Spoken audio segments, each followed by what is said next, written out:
আসসালামু আলাইকুম প্রিয় শ্রোতা বন্ধুরা, শুরু করছি মহান আল্লাহর নামে, যিনি পরম করুণাময় ও অতি দয়ালু।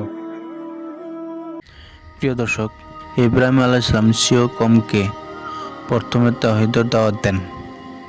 যেমন আল্লাহ তাআলা বলেন, স্মরণ করো ইব্রাহিমকে যখন তিনি তার সম্প্রদায়কে বললেন, তোমরা আল্লাহর ইবাদত করো এবং তাকে ভয় করো, এটাই তোমাদের জন্য উত্তম যদি তোমরা বোঝো। তোমরা তো আল্লাহর পরিবর্তে কেবল প্রতিমারই পূজা করছো এবং মিথ্যা উদ্ভাবন করছো। তোমরা আল্লাহর পরিবর্তে যাদের ইবাদত করছো তারা তোমাদের রিজিকের মালিক নয়। কাজেই আল্লাহর নিকটে রিজিক তালাশ করো, তার ইবাদত করো এবং তার প্রতি কৃতজ্ঞতা প্রকাশ করো। তার নিকটে তোমরা প্রত্যাবর্তিত হবে। প্রিয় দর্শক, যখন ইব্রাহিম আলাইহিস সালাম বারবার তার কওমের প্রতি তাওহীদের দাওয়াত দিতেন, কিন্তু কওমের মানুষরা তার প্রতি কোনো গুরুত্ব না দেওয়ায় তখন কেন্দ্রীয় দেব মন্দিরে গিয়ে মূর্তিগুলো ভেঙে ফেলার সংকল্প করলেন। জ্ঞানীদের ইশারাই যথেষ্ট, কিন্তু মানুষ যখন কোনো কিছুর প্রতি অন্ধভক্তি পোষণ করে তখন শত যুক্তিও কোনো কাজ দেয় না। ফলে ইব্রাহিম আলাইহিস সালাম ভাবলেন, এমন কিছু একটা করা দরকার যাতে পুরো সমাজ নড়ে ওঠে ও ওদের মধ্যে হুঁশ ফিরে আসে। সাথে সাথে তাদের মধ্যে তাওহীদি চেতনার উন্মেষ ঘটে। সেই মতে তিনি সম্প্রদায়ের কেন্দ্রীয় দেব মন্দিরে গিয়ে মূর্তিগুলো ভেঙে ফেলার সংকল্প করলেন। ইব্রাহিম আলাইহিস সালামের সম্প্রদায় বছরের একটা বিশেষ দিন উৎসব পালন করত ও সেখানে নানা রূপ অপচয় ও অশ্রবণ কাজ করত, যেমন আজকাল প্রবৃত্তি পূজারী ও বস্ত্রবাদী লোকেরা করে থাকে কথিত সংস্কৃতির নামে। এইসব মেলায় সঙ্গত কারণেই কোনো নবীর যোগদান করা সম্ভব নয়। কওমের লোকেরা তাকে উক্ত মেলায় যোগদানের আমন্ত্রণ জানালো, কিন্তু তিনি অসুস্থতার অজুহাত দেখিয়ে সেখানে যেতে অপারগতা প্রকাশ করলেন। অতঃপর তিনি ভাবলেন, আজকের এই সুযোগেই আমি ওদের দেব মন্দিরে প্রবেশ করে মূর্তিগুলোকে ভেঙে চুরমার করে দেব, যাতে ওরা ফিরে এসে ওদের মিথ্যা উপাস্যর অসহায় বাস্তব দৃশ্য দেখতে পায়। হয়তোবা এতে তাদের অনেকের মধ্যে হুঁশ ফিরিবে এবং আল্লাহর প্রতি ঈমান জাগ্রত হবে ও শিরক থেকে তওবা করবে। অতঃপর তিনি দেওয়ালে ঢুকে পড়লেন ও দেবদেবীর দিকে লক্ষ্য করে বললেন, তোমাদের সামনে এত নজর নেওয়াজ ও ভোগ নৈবেদ্য রয়েছে, অথচ তোমরা তা খাচ্ছ না কেন? কি ব্যাপার, তোমরা কথা বলছো না কেন? তারপর তিনি ডান হাতে রাখা সম্ভবত কুড়াল দিয়ে ভীষণ জোরে আঘাত করে সবগুলোকে ঘুরিয়ে দিলেন, তবে বড় মূর্তিটাকে পূর্বাবস্থায় রেখে দিলেন যাতে লোকেরা তার কাছে ফিরে যায়।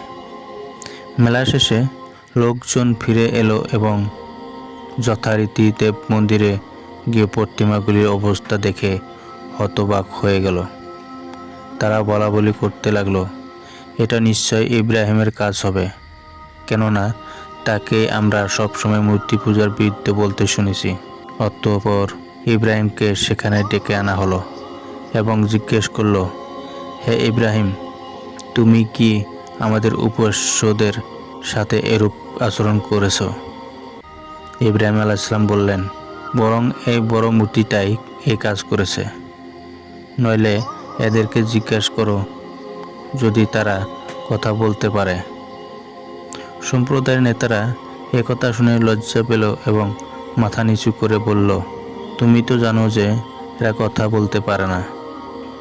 তিনি বললেন, তোমরা কি আল্লাহর পরিবর্তে এমন কিছুর ইবাদত করো যা তোমাদের উপকারও করতে পারে না, ক্ষতিও করতে পারে না?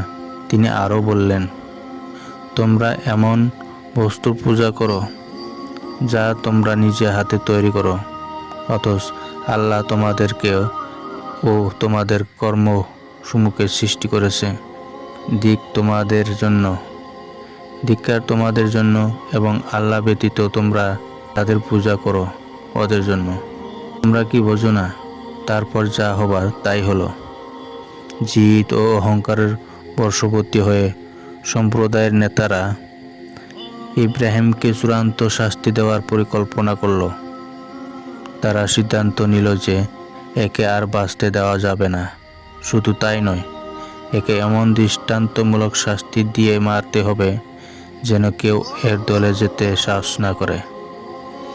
তারা তাকে জীবন্ত পুড়িয়ে মারার প্রস্তাব গ্রহণ করলেন এবং সেটা বাদশাহ নমরুদের কাছে পেশ করল।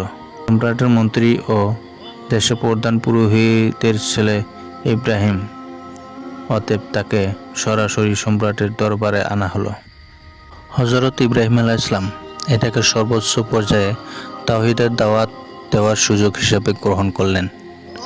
নমরুদ 400 বছর ধরে রাজত্ব করায় সে উদ্যত ও অহংকারী হয়ে উঠেছিল এবং নিজেকে একমাত্র উপাস্য হিসাবে ভেবেছিল। তাই সে ইব্রাহিম আলাইহিস সালামকে জিজ্ঞেস করল, বলো তোমার উপাস্যকে? নমরুদ ভেবেছিল ইব্রাহিম আলাইহিস সালাম তাকে উপাস্য হিসাবে স্বীকার করবে, কিন্তু নির্ভীক কণ্ঠে ইব্রাহিম আলাইহিস সালাম জবাব দিলেন, আমার পালনকর্তা তিনি, যিনি মানুষকে বাঁচান ও মারেন।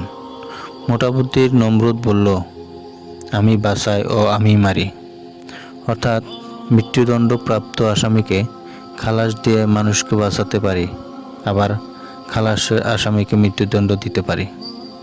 এইভাবে সে নিজেকেই মানুষের বাঁচা মারার মালিক হিসাবে সাব্যস্ত করল। ইব্রাহিম আলাইহিস সালাম তখন দ্বিতীয় যুক্তি পেশ করে বললেন, আমার আল্লাহ সূর্যকে পূর্ব দিক থেকে উদ্দিত করেন, আপনি তাকে পশ্চিম দিক থেকে উদ্ধৃত করুন। অতঃপর কাফের নমরুদ এতে হতবুদ্ধি হয়ে পড়ল। কমের নেতারাই যেখানে পরাজয়কে মেনে নেয়নি, সেখানে দেশের একছত্র সম্রাট কেন পরাজয়কে মেনে নেবেন? যথারীতি তিনিও অহংকারে ফেটে পড়লেন এবং ইব্রাহিম আলাইহিস সালামকে জ্বলন্ত হুতাশনে জীবন্ত পুড়িয়ে মারার নির্দেশ জারি করলেন। সাথে সাথে জনগণকে ধর্মের দোহাই দিয়ে বললেন, তোমরা একে পুড়িয়ে মারো এবং তোমাদের উপাস্যদের সাহায্য করো যদি তোমরা কিছু করতে চাও। উল্লেখ্য যে কোরআনে কোথাও নমরুদের নাম উল্লেখ করে নেই এবং সে যে নিজেকে সর্বোচ্চ উপাস্য দাবি করেছিল এমন কোথাও স্পষ্টভাবে বলে নেই। তবে আমি বাঁচাতে পারি ও মারতে পারি, তার এই কথার মধ্যে তার সর্বোচ্চ অহংকারী হবার, ইব্রাহিমের রবের বিপরীতে নিজেকে এভাবে উপস্থাপন করায় সে নিজেকে সর্বোচ্চ রব হিসাবে ধারণা করেছিলেন বলে প্রতীয়মান হয়। প্রধানত ইসরায়েলি বর্ণনাসমূহের উপরে ভিত্তি করেই নমরুদের নাম ও তার রাজত্ব সম্পর্কে জানা যায়।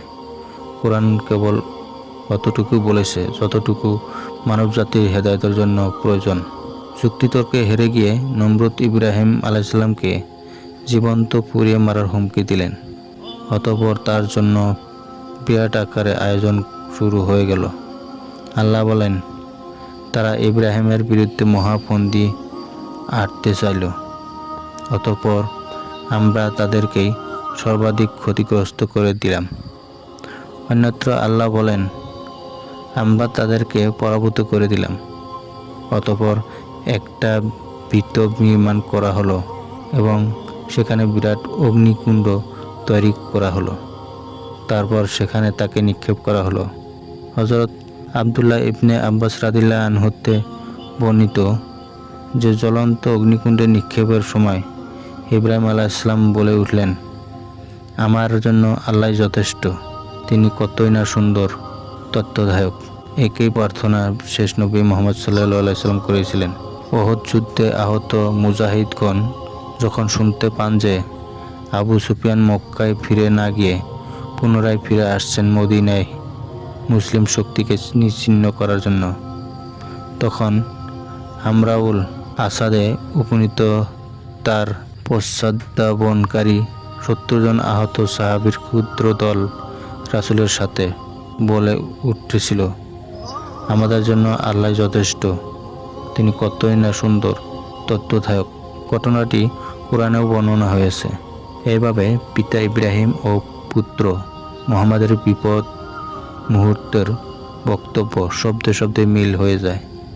তবে সার্বিক প্রচেষ্টার সাথে কেবল উক্ত দোয়া পাঠ করতে হবে, নইলে কেবল দোয়া পড়ে নিষ্ক্রিয় বসে থাকলে চলবে না। যেমন ইব্রাহিম আলাইহিস সালাম সর্বোচ্চ পর্যায়ে দাওয়াত দিয়ে চূড়ান্ত বিপদের সময় এই দোয়া করেছিলেন এবং রাসূলুল্লাহ সাল্লাল্লাহু আলাইহি ওয়াসাল্লাম বিরোধী পক্ষের সেনাপতি আবু সুফিয়ানের প্রচ্ছদ্যাবনের পরেও উক্ত দোয়া পড়েছিলেন। এই কঠিন মুহূর্ত পরীক্ষায় জয়লাভ করা পুরস্কার স্বরূপ সাথে সাথে আল্লাহর নির্দেশ হলো, হে আগুন ঠান্ডা হয়ে যাও এবং ইব্রাহিমের ওপরে শান্তিদায়ক হয়ে যাও। অতঃপর ইব্রাহিম মুক্তি পেলেন। অগ্নিকুণ্ড পরীক্ষায় উত্তীর্ণ হয়ে ইব্রাহিম আলাইহিস সালাম ফিরে আসেন এবং এভাবে আল্লাহ কাফিরদের সমস্ত কৌশল বরবাদ করে দেন।